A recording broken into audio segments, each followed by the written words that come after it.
Bonsoir, bienvenue à tous. Deuxième session, on va vous parler cette fois-ci, on reste dans le domaine des transactions, de l'échange d'assets ou l'échange d'argent, on va dire. Et on va parler de smart contracts, des contrats intelligents qui s'exécutent sur des blockchains. Donc on est là dans un contexte un petit peu différent de celui qu'on avait avant, c'est-à-dire le monde du futur, mais qui fonctionne déjà aujourd'hui. Oui, parce que le futur se passera d'intermédiaire. Je suis Damien Lecan, je suis directeur technique à Space Elephant, une start-up dans le domaine des crypto-monnaies. On édite un logiciel dont l'objectif est justement de rendre humain la blockchain, parce que la blockchain elle a d'abord été faite sur des bases techniques qui font que c'est assez difficile à utiliser pour des humains.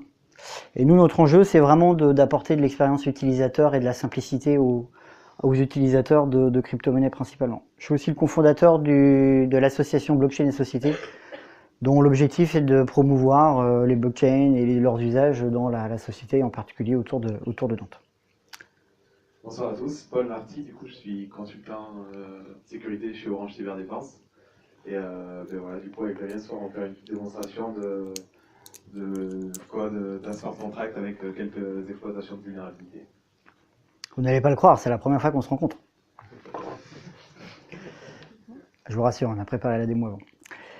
Donc on va parler ce soir de smart contracts. Alors qu'est-ce que sont les smart contracts? En fait, un concept assez intéressant autour des blockchains qui a émergé après la reine des blockchains, celle qui a émergé, qui a fonctionné à l'échelle mondiale il y a déjà une dizaine d'années, à savoir Bitcoin. Juste avant justement de détailler un petit peu sur ce que sont les smart contracts, je reviens très rapidement sur les concepts de la blockchain. Juste pour voir un peu le niveau de discours qu'il faut qu'on adapte. Qui a déjà entendu parler de Bitcoin? Ouais, génial. Qui a du Bitcoin? Alors là, c'est vraiment la fête. Il y a beaucoup de monde. Vous êtes tous millionnaires dans ce cas-là. Excellent. Alors, quelques rappels quand même pour ceux qui n'ont pas levé la main. On va passer vite. Là, on vous a mis une carte du monde des nœuds de la blockchain Bitcoin. Qu'est-ce que c'est que ça? En fait, Bitcoin, c'est un registre dans lequel on va stocker de l'information. Principalement pour Bitcoin, juste des informations qui disent tel compte a transféré de l'argent vers tel autre compte. Pour d'autres blockchains, on stocke d'autres informations, mais basiquement, c'est juste ce genre d'informations qu'on enregistre. Et cette blockchain, en fait, ce registre, il va être décentralisé sur des dizaines de milliers de nœuds. Bitcoin entre 5000 et 10 000 nœuds actifs. Pour d'autres blockchains, on peut être plus. Ethereum, par exemple, on est à plus de 15 000. Donc là, vous avez une carte, une heatmap des nœuds. Plus c'est violet foncé, plus vous avez un nombre important de nœuds. Et vous en avez partout. Donc pour tuer la blockchain Bitcoin, il faudrait simultanément éteindre tous ces nœuds. Simultanément. Alors, il y en a 10 000, c'est totalement impossible. Donc on est sur un registre dont les informations sont distribuées partout, quasiment en même temps, c'est asynchrone, mais ont tous la même information. Deuxième point important, on appelle ça une chaîne de blocs. Là, vous avez ici quatre exemples de blocs, pardon. Et en fait, la logique des blocs, c'est que chaque bloc est lié à une information du bloc précédent. Donc là, vous avez le bloc, le dernier, qui le fameux, c'est le conteneur pour les transactions. A a envoyé tant de bitcoin à B et Z a envoyé tant de bitcoin à F, etc. Elles sont là, ces transactions, elles sont regroupées. On va mettre des informations dans ce bloc qui vont dépendre du bloc précédent. Et donc chaque bloc est comme ça lié au bloc précédent. Et donc si vous modifiez ce bloc-là, bah forcément ça veut dire que la chaîne derrière elle est cassée. Et donc immédiatement, tous les autres nœuds du réseau vont se rendre compte de cette éventuelle falsification, si c'est manuel, ou bah, si c'est une erreur, tout simplement qu'il y a un nœud qui déconne. La fiabilité et l'immuabilité de l'information dans la blockchain vient tout simplement de cet enchaînement des blocs. Quand vous avez enregistré une information là, bah forcément elle dépend des blocs d'avant, mais elle impacte aussi tous les blocs d'après. Et donc ce que vous enregistrez dans la blockchain est immuable. C'est impossible de modifier. Donc petite parenthèse, on n'enregistre jamais d'informations personnelles dans une blockchain. Sinon on ne pourra jamais les effacer. Mais vraiment. Même la NSA ne peut pas le faire. Qu'est-ce qu'on fait avec une blockchain? On fait ce qui est le plus connu dans le monde des blockchains, à savoir de l'échange de valeurs.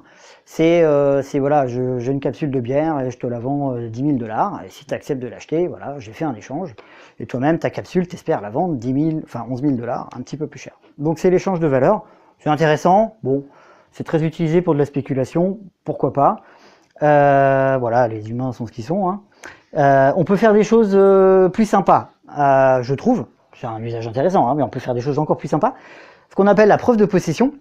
C'est-à-dire que quand vous combinez cet aspect chaîne de blocs qui est immuable, on ne peut pas effacer la donnée, c'est réparti et répliqué sur des dizaines de millions de nœuds, en fait là vous avez un gigantesque système d'horodatage d'informations infalsifiables, immuables. Et donc on va pouvoir enregistrer des preuves de possession.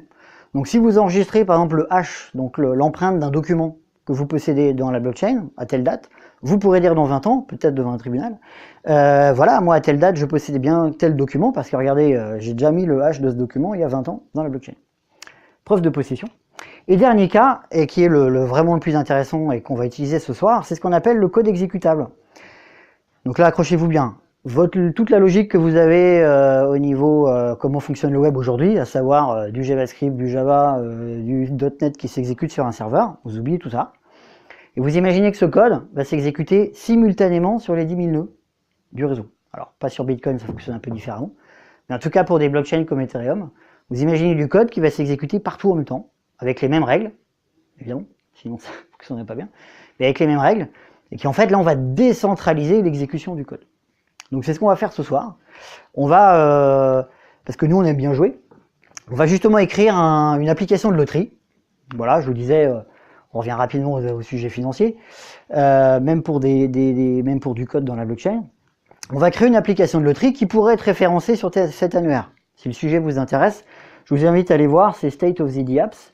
Vous avez ici un annuaire de quelques centaines, ce qu'on appelle des DApps, c'est donc des applications décentralisées qui vont combiner du code qui s'exécute dans la blockchain avec une interface web par exemple, pour être dans une autre technologie.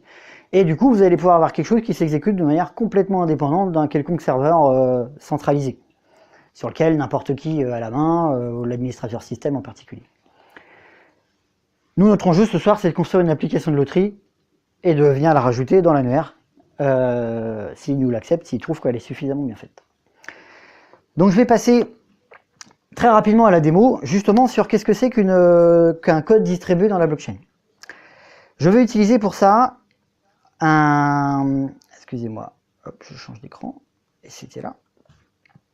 Je vais agrandir un petit peu, c'est un peu petit. Hop. Je vais effacer. Ça, c'est ce que je suis censé coder.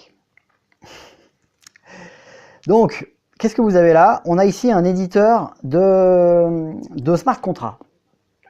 Donc oubliez ça, on le verra tout à l'heure.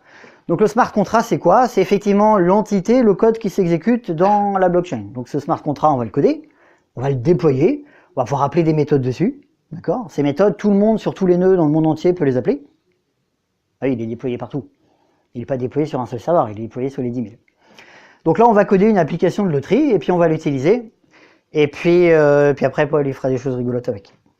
Ça va être sympa. Donc un contrat, en fait, tout simplement, il a besoin d'un constructeur.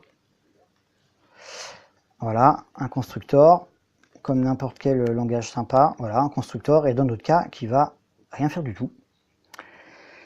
Le constructeur, en fait, c'est l'unité de base de ce qu'on... Je viendrai après. L'unité de base, en fait, qui permet de déployer notre contrat.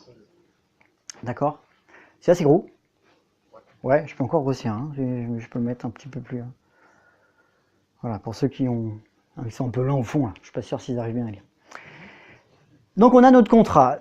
Ce qu'on va faire ensemble, c'est donc une loterie. La loterie, elle va avoir besoin de 3 méthodes. Une loterie basée sur le principe que, comme dans un casino, quand vous venez jouer à une loterie, vous allez déposer de l'argent en fait et l'échanger contre des jetons. Ce qui est intéressant avec les jetons, c'est que en fait, vous pouvez les voler, mais ils n'ont aucune valeur en dehors du casino. Donc en fait, vous allez poser vos euros, donc là c'est vos Ethers, en échange de jetons qui s'exécutent à l'intérieur du jeu. Et puis après, vous allez jouer. Et puis si vous gagnez, vous allez avoir plus de jetons. Et puis si vous perdez, vous allez tout perdre. Ouais, c'est le principe des loteries. Donc on va coder le principe de déposer de l'argent, de retirer de l'argent, et puis de parier. Alors moi, comme je suis débutant en fait en smart contract, en fait, ouais, il y a toute une syntaxe à apprendre, il y a... Va sur Stack Overflow. Ouais, voilà, exactement. Je vais faire comme tout développeur, hein. Je vais pas coder, je vais copier-coller du code que je trouve sur Internet. Et c'est vachement mieux en fait. C'est beaucoup plus rapide. Donc, j'ai trouvé sur Internet une super fonction. J'ai tapé deposit, Ethereum, machin. Voilà, et j'ai trouvé une fonction deposit qui est vraiment géniale. Hop, je la copie-colle. Quelques petits éléments parce que je vais chercher aussi d'autres éléments sur Stack Overflow. Qu'est-ce que c'est que ce payable?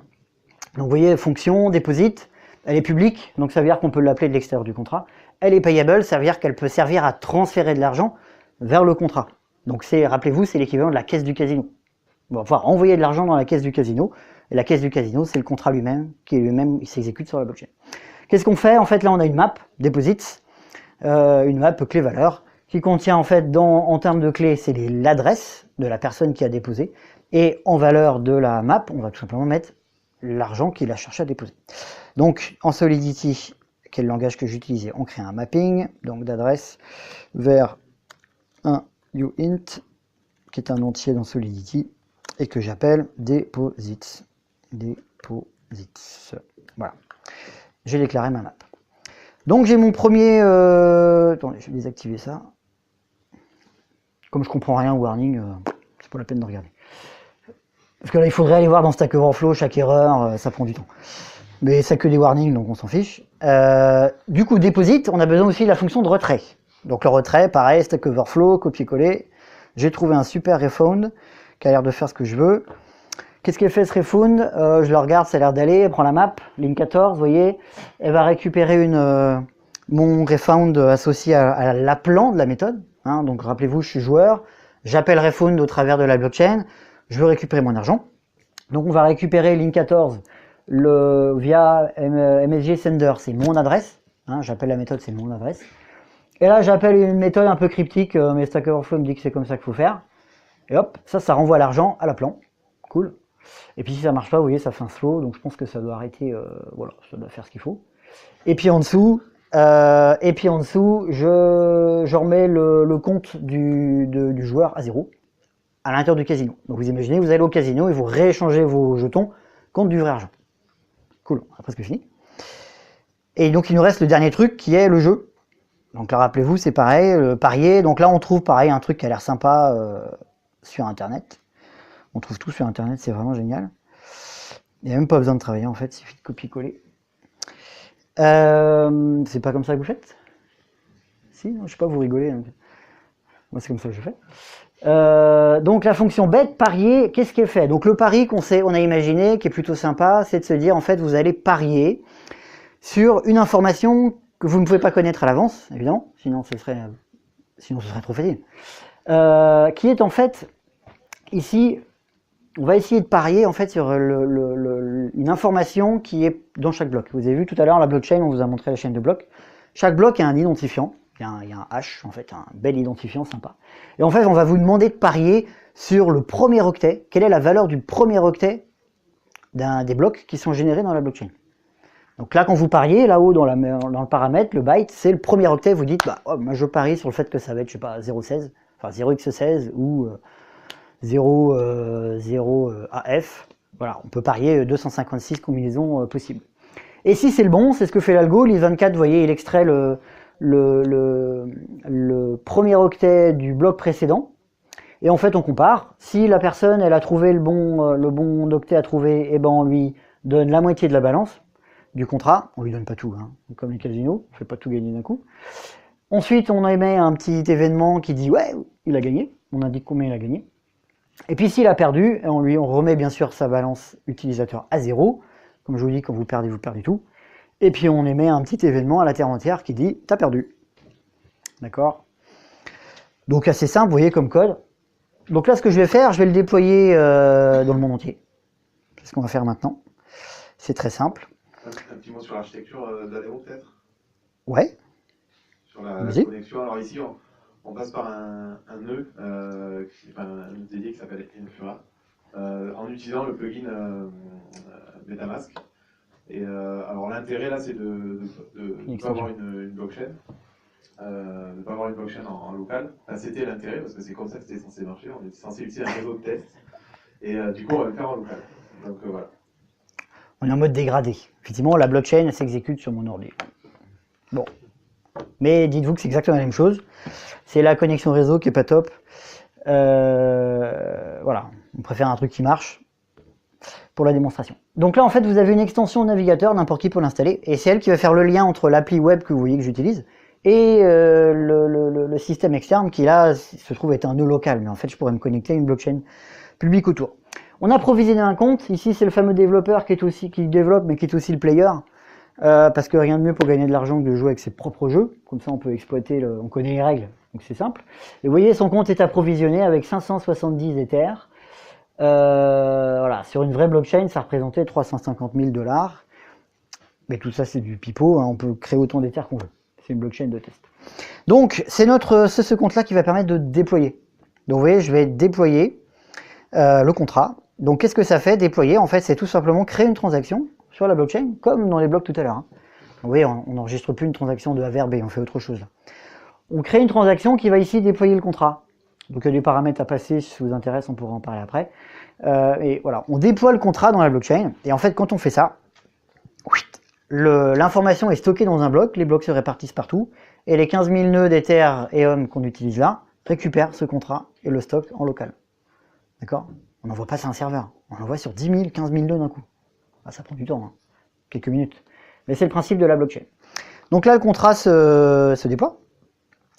Je vais essayer de faire remonter un tout petit peu les traces du bas, si j'y arrive. Parce que c'est tout en bas, vous voyez rien. Ouais, hop. Est-ce que j'y arrive? Ah super, ça monte pas la console. Bon, pas de chance, la trace d'exécution est là. Donc pour ceux qui sont tout au fond, vous voyez rien. Bon voilà, globalement ça marche. Et vous voyez, il y a un petit truc qui est venu se rajouter là. C'est le déploiement de mon contrat là. Il est là. D'accord? Vous retrouvez vous voyez, on retrouve des méthodes là. Deposit, contract balance, get balance sont les méthodes de mon contrat. Et c'est bizarre, il n'a pas toutes les méthodes. Deposit, refund, il en manque. Super. Ok, je vais refaire un deuxième déploiement. On va refaire un déploiement. Ça va foirer. Ouais, l'effet démo. Un petit peu plus de gaz. Ouais, ils y sont. Ah, j'ai pas compilé le contrat, excusez-moi. J'ai désactivé tout à l'heure pour les warnings. Bien sûr, si on compile pas. Évidemment. Donc je recompile, on oublie les warnings, tout ça, ça ne nous intéresse pas. De toute façon, on n'y comprend rien. C'est un truc de gens qui comprennent ce que ça veut dire. Hop. Du coup, je redéploie, je redéploie. De toute façon, on m'a dit que la blockchain, c'était sûr. Donc, pourquoi je me préoccuperais des warnings? Ça va tourner. Comme la blockchain, c'est sûr, je fais confiance à la blockchain. Donc, on retrouve ici, alors je suis désolé pour ceux qui sont au fond, je ne peux pas le remonter le bloc. Vous avez ici si je peux le rapprocher vers le centre. Voilà. C'est coupé, mais on voit pas bien le contraste. Mais je retrouve ici les méthodes sur mon contrat qu'on va pouvoir appeler. En fait, là, n'importe qui peut les appeler. Hein, d'accord? Puisque le contrat, il est déployé sur tous les nœuds. Vous allez me dire, mais comment on met un peu de règles? Qui a le droit d'appeler? C'est le contrat qui doit intégrer ces contraintes. Là, je ne l'ai pas fait, évidemment. On n'a pas le temps. Mais le contrat pourrait intégrer des contraintes du type, il y a un administrateur, il n'y a que lui qui peut appeler certaines méthodes. Tous les joueurs peuvent appeler deposit. Tous les joueurs peuvent appeler refund, mais il y a que peuvent appeler bet aussi, mais il y a aussi un administrateur qui a le contrôle sur l'ouverture de la loterie, la fermeture, contrôler la balance, ce genre de choses. D'accord. Là, on n'a pas mis ces règles parce que là, ça mettrait un peu de pollution et on y serait encore dans 2 jours, je pense. Et puis le temps de trouver tout ça sur Stack Overflow, je vous explique pas le temps qu'il faut passer à chercher. Je vais quand même faire un dépôt parce que c'est la démo qu'on a prévue. Hop, un petit dépôt, c'est 20 Ethers, c'est ça? 20, ouais, 20. Carrément, enfin, j'ai pas, ouais, ça fait pas mal. Hein. Ouais, ça fait 15 000 € quand même. Hein. J'ai envie de jouer. Carrément, je fais un dépôt, hop, parce que moi la loterie je la connais, donc j'ai envie de gagner. Je soumets tout ça, vous voyez, je fais cette fois-ci une transmission d'Ether vers le contrat, c'est l'adresse là du contrat. Vous me faites confiance, évidemment. C'est la blockchain, c'est sûr, donc tout se passe bien. Bah oui, c'est comme ça que ça fonctionne la blockchain. Et j'ai perdu mon contrat. Cool. T'avais une chance sur 255. Voilà. Non, mais j'ai cliqué sur le mauvais bouton. Ça m'a fermé le contrat. Alors, attends, est-ce que je peux le retrouver? T'as l'adresse du contrat? Je te l'ai pas donné. Non, je te l'ai pas donné. Bon. Alors, en fait, quand on va sur la blockchain, l'idée c'est de se passer d'intermédiaire. Alors, du coup, si on ne publie pas son code source, on fait confiance à la personne qui l'a écrit et on est obligé de lui faire confiance. Du coup, autant aller sur betclic.com. Donc, le principe c'est de faire un jeu en ligne où on se passe d'intermédiaire. Et du coup, je vais avoir accès au code source. Et je vais avoir accès aux fonctions, au petit fichier JSON qui va me décrire quelles sont les fonctions que je peux appeler. Voilà. Du coup, j'ai besoin de l'adresse. C'est ça. Sinon, ton projet, il sera pas public. Dans le monde des blockchains réels, en fait, vous avez des outils qui vous permettent d'instrumenter la blockchain, ce genre de choses. Là, on les a pas, on est dans une blockchain locale, on n'a pas déployé tous les outils, on est en mode dégradé.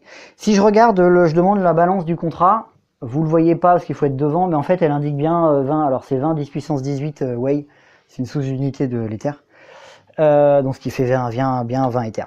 Donc le contrat, aujourd'hui là, on a déposé 20, il y a un joueur qui a joué, il a déposé 20, et maintenant il peut jouer, donc c'est ce qu'il va faire, j'ai mis l'adresse pour Paul, qui va aussi vouloir jouer, c'est ça ? Tu vas commencer à jouer pendant que moi je tente un pari. Donc je pense que le premier octet du prochain bloc, du hash du prochain bloc, c'est, je sais pas, 0x16. Voilà, je parie. Je dois faire une transaction, parce qu'évidemment tout ça c'est enregistré dans la blockchain, donc on sait qui parie quoi, à quel moment. On fait une transaction, j'envoie la transaction dans la blockchain. Et là, j'ai pas d'éléments visuels à vous montrer, à part le résultat du... C'est en bas, malheureusement c'est pas très visible. Ah si, je peux remonter la console là. Voilà, je peux la remonter, pas trop. En fait, vous voyez ici, c'est le résultat du... J'ai non seulement le résultat du contenu de la transaction, mais aussi le résultat de l'exécution de cette transaction, l'exécution du contrat. Le contrat s'est exécuté sur tous les nœuds, vous voyez, il s'exécute partout, en même temps que ça se propage. Et là, je vous rappelais tout à l'heure, dans le code, il y avait, en fonction du résultat du jeu, soit j'ai gagné, soit j'ai perdu, j'ai mis un événement. Et l'événement, en fait, on le voit en bas là. Vous voyez, un événement, event, logger, user, loser. Oh mince, j'ai perdu. Flûte. Ah, ça c'est bête ça. Ah, j'ai tout perdu. Bon, c'est dommage. Ok. Bon, mais du coup, moi je vais regarder. Allez, on va laisser Paul jouer. Je te passe la main. Ouais. Alors, mais pendant qu'on. Parce qu'on a deux micros hein, pour le secours aussi. Donc, ce que je vous propose, c'est. Alors, je vous le dis de suite, dans le smart contract Damien, en fait, il y a deux vulnérabilités. Est-ce qu'il y en a parmi vous qui les ont vues? Tu as une idée de ce que ça pourrait être? Alors, en fait. Sur les audits de smart contract, c'est normal qu'on ait du mal à trouver des vulnérabilités si on ne sait pas où chercher, parce que c'est vraiment quelque chose de très très spécifique. Pour faire des audits de smart contract, ça demande aussi de bien comprendre le fonctionnement de la blockchain. Et du coup, c'est vrai que si on ne sait pas quoi chercher, forcément on va trouver des vulnérabilités. Je vais changer d'écran du coup. Ah bah oui, c'est mon écran. C'est bon. C'est bon, vous m'entendez?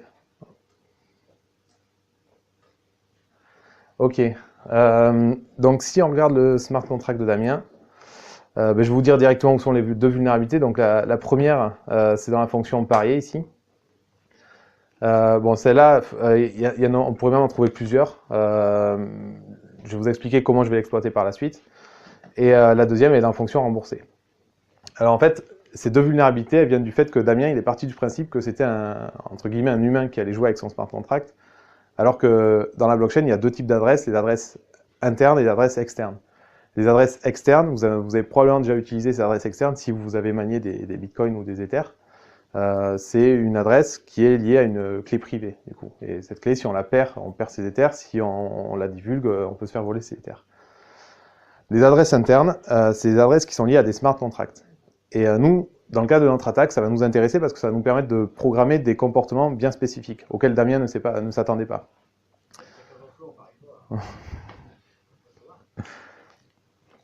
Donc, le principe, c'est de faire un smart contract d'exploit, ici.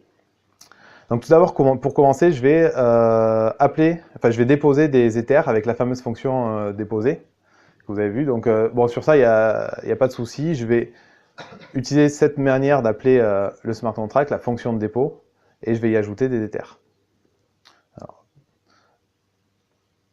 déjà, je vais commencer par déployer mon smart contract. Là, ça marche un peu par réflexion. On a un contrat qui va appeler un autre contrat, et qui va faire des choses rigolotes. Ouais, l'idée, ça va être voilà, que ça, il y ait une réflexion, en fait, soit une sorte de. On pourrait parler de. Ouais, alors, le problème, c'est que quand je fais aller vers la gauche, j'ai un petit. Le principe, c'est que je donne des ethers sur cette fonction, qui est la mienne, sur mon smart contract que je viens de déployer.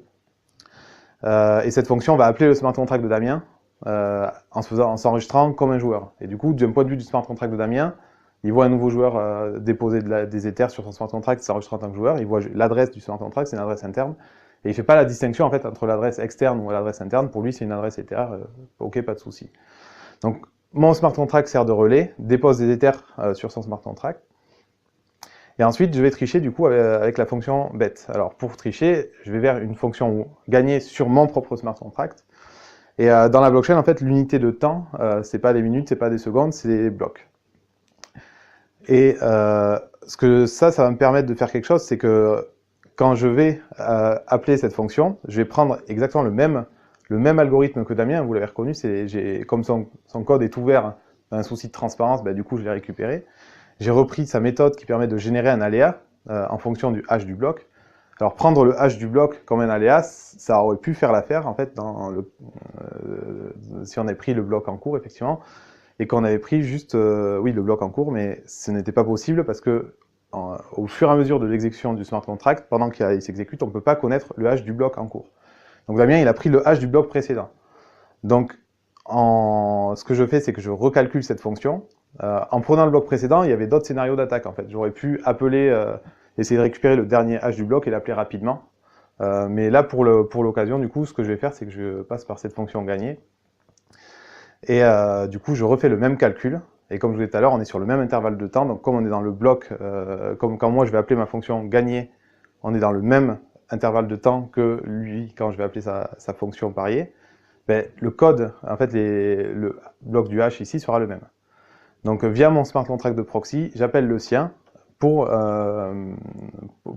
avec l'information que j'ai devinée. J'ai deviné quel était les premiers bits, le premier byte du hash du bloc.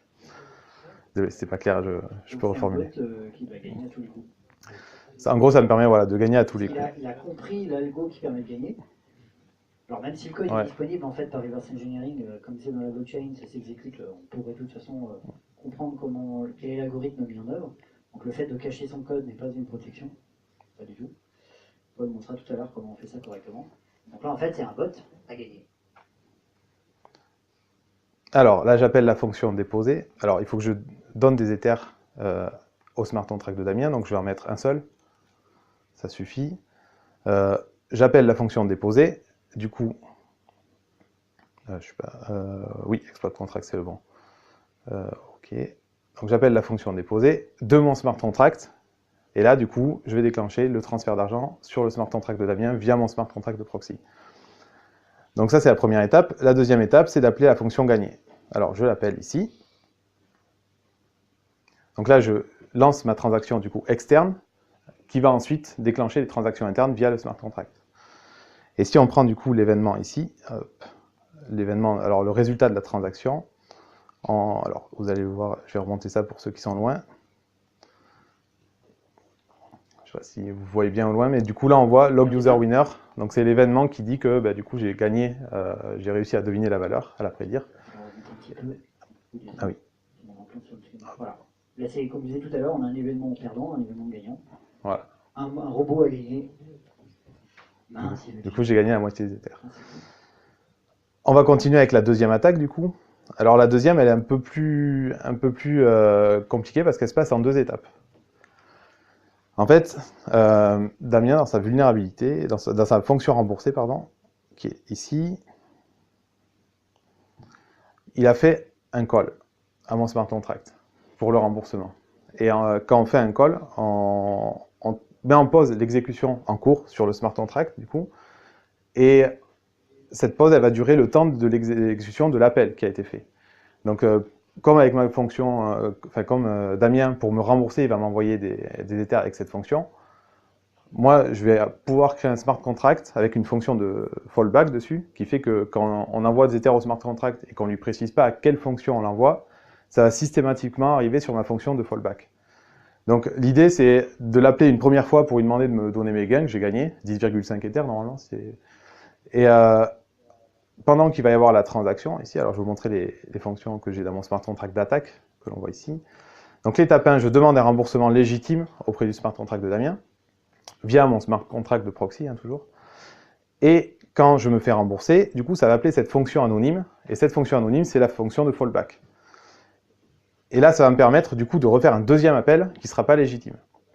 Et pourquoi ça va marcher? Ça va marcher parce qu'il y a Damien, il a réinitialisé ma balance après avoir fait l'appel. Donc du coup, pendant que l'appel va arriver, je vais le prendre, je vais l'arrêter. Et en fait, c'est pas que je vais l'arrêter, c'est que le fonctionnement des calls fait que l'exécution du smart contract en cours s'arrête pendant que l'appel des autres fonctions est en cours.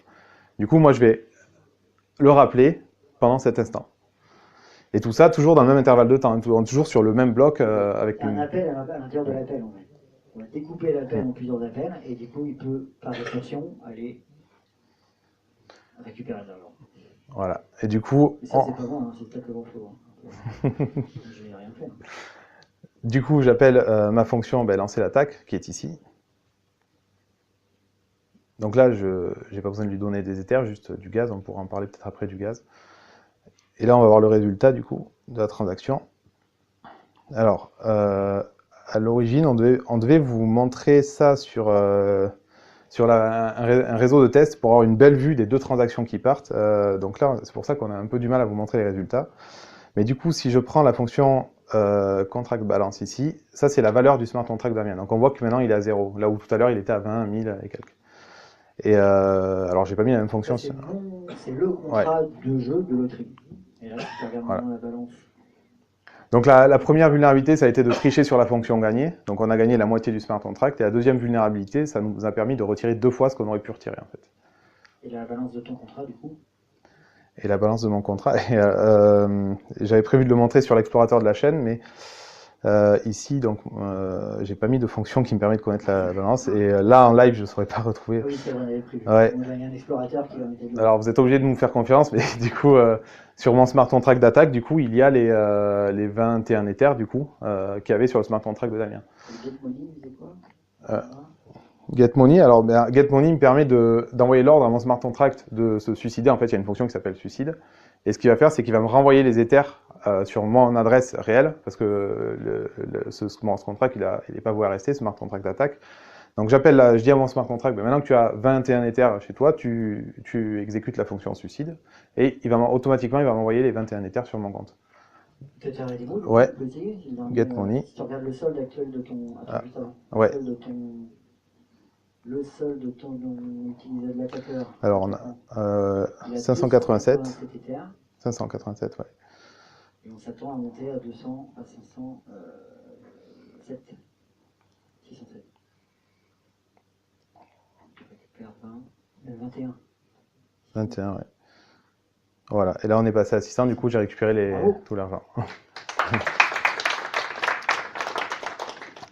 Donc Paul a vidé le casino. Voilà. Voilà, mince. Du coup, qu'est-ce qui aurait dû être fait pour éviter cette vulnérabilité? Alors cette vulnérabilité, la première bête, il y a eu pas mal d'histoires de triche en ligne au début.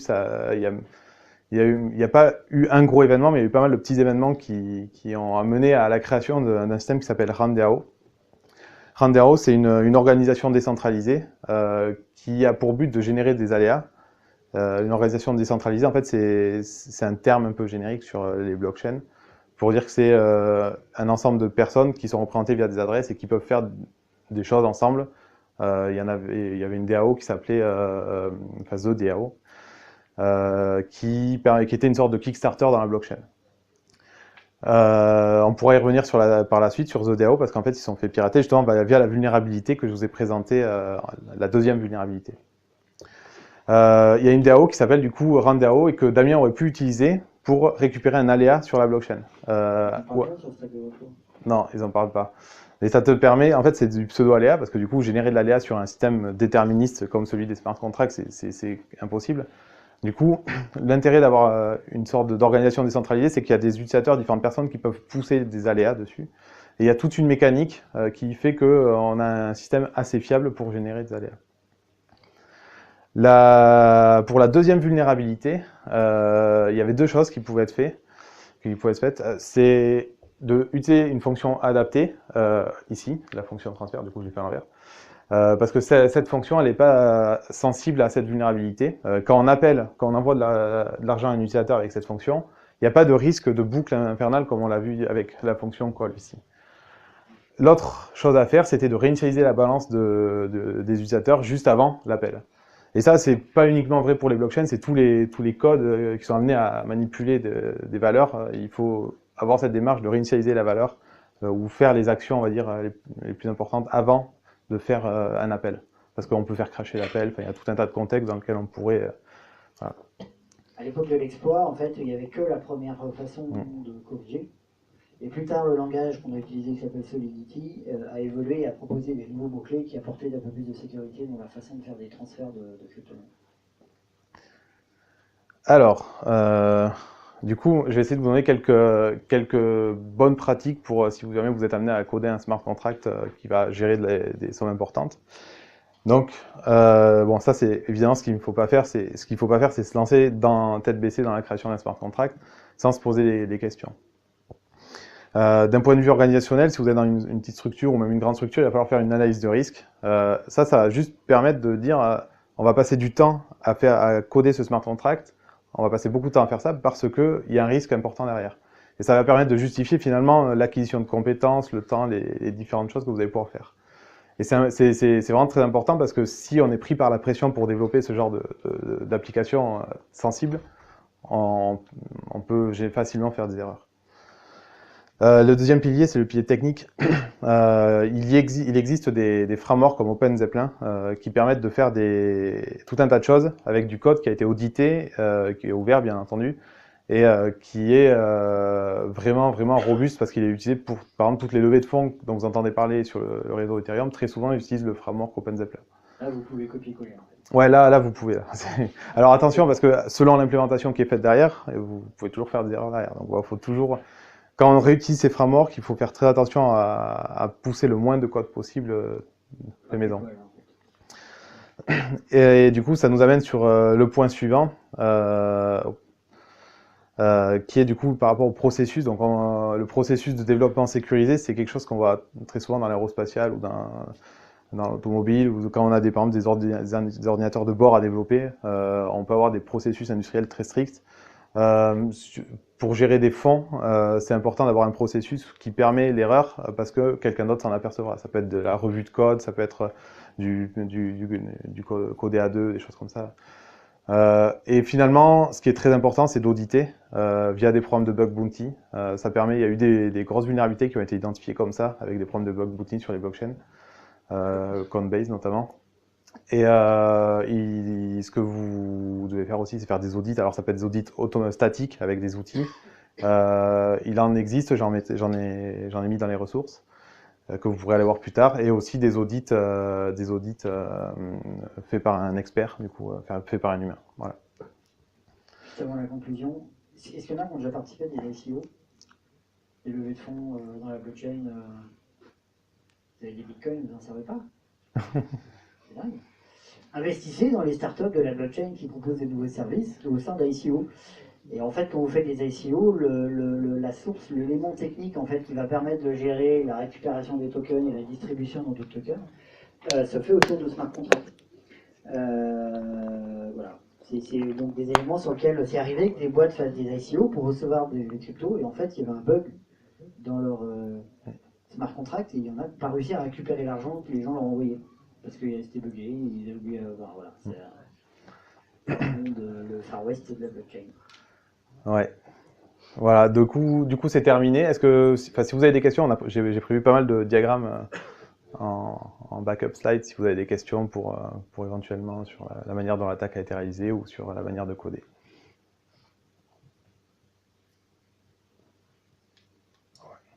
J'ai pas bien compris en fait l'histoire de l'échelle de temps sous forme de bloc. Alors, et ce qui permet la première phase.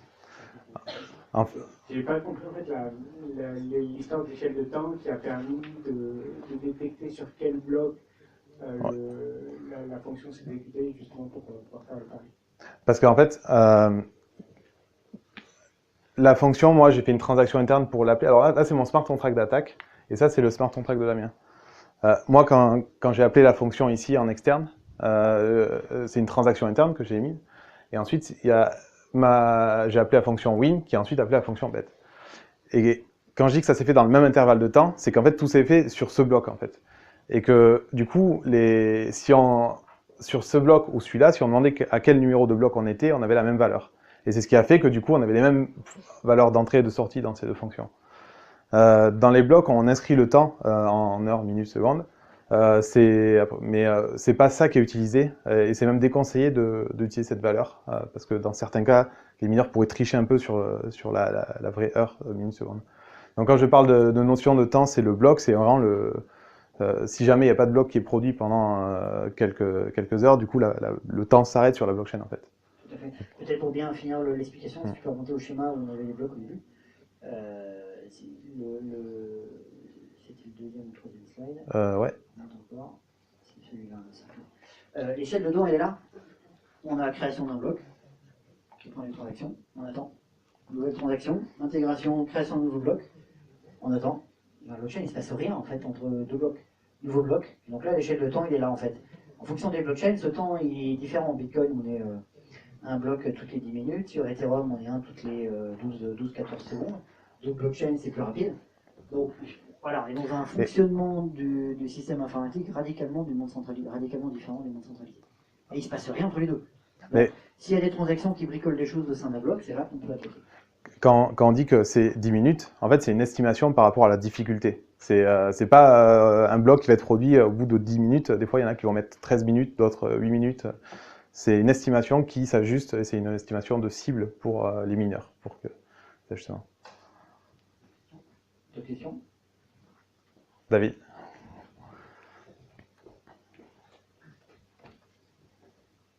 Dans ton algorithme là, de tirage au sort, pour vérifier si l'utilisateur a gagné ou pas, tu te bases sur le hash du bloc précédent. Et comment ça se passe quand tu as, mettons, deux joueurs qui appellent la fonction en même temps en fait? Parce que tu vas y avoir un bloc qui doit passer avant l'autre pour avoir toujours cette chaîne qui reste linéaire. Alors il est possible, je comprends la question, il est possible en fait que deux joueurs jouent dans la même transaction. Oui. Après j'ai copié-collé le code sur Stack Overflow, donc il y a peut-être des bugs, hein. Fonctionnellement ça résiste peut-être pas à tout. Oui, on peut avoir, la question en fait de David, c'est de dire, parce que là on a fait jouer qu'un joueur. Effectivement, pendant la loterie, il va y avoir un temps humain d'ouverture qui va peut-être vis-à-vis de la blockchain se dérouler que sur un seul bloc ou sur plusieurs blocs. Si deux joueurs jouent physiquement dans le monde des humains en même temps, effectivement, leurs deux bêtes vont se dérouler dans deux transactions, bien sûr, dans le même bloc. Donc là, ils vont parier sur la même, ils vont essayer de parier sur le même enjeu. Évidemment, les deux pourraient gagner, ou les deux perdent. De toute façon, c'était surtout fait pour que tu perdes, donc globalement, tu perds. Et puis, bloc, si tu joues à nouveau, tu es sur un autre bloc, donc là, c'est pareil, les paris repartent de zéro, puis comme le hash du bloc a changé, il faut à nouveau gagner une fois sur 256. Donc effectivement, ça c'est possible, un joueur pourrait s'arranger pour que toutes ces transactions passent dans un même bloc, il joue les 256 possibilités, et il pourrait gagner en une seule fois. Après, c'est pas évident, en fonction des blockchains, on ne peut pas toujours choisir où ces transactions vont, puisque ce sont les mineurs qui choisissent les transactions. Il y a des astuces pour essayer de faire ça. C'est ce que certains utilisent dans les cas d'ICO pour essayer de passer devant d'autres joueurs, passer devant, il y a des astuces pour essayer de faire passer ces transactions à la place d'autres. 250 d'un coup, ouais, ça peut-être faudrait essayer, mais ce serait l'occasion de jouer encore avec Ouais. Après, si tu as le cas de deux joueurs qui jouent en même temps et qui gagnent les deux en même temps, là, dans ce cas-là, si tu as 20 Ethers sur le smart contract pour la première transaction, le premier va récupérer la moitié et le deuxième va récupérer l'autre moitié du coup. Mais l'ordre des transactions aura de l'importance dans ce cas-là.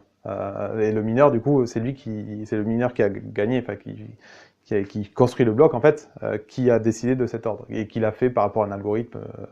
En général, ils prennent les meilleures commissions en premier. L'algorithme tout à l'heure, c'était on divisait la balance du contrat par deux. Donc c'est une fonction qui tend vers 0 seulement à l'infini. Donc en fait, des millions de joueurs pourraient jouer dans la même transaction, qu'ils auraient tous quelque chose commun. Puisqu'on peut aller jusqu'à 10-18, ça fait beaucoup de joueurs. Comme on fait diviser par deux à chaque fois, le premier il aura la moitié, le deuxième la moitié, le troisième la moitié, etc. Jusqu'à avoir presque 0, mais à l'infini seulement. Il y a d'autres questions ?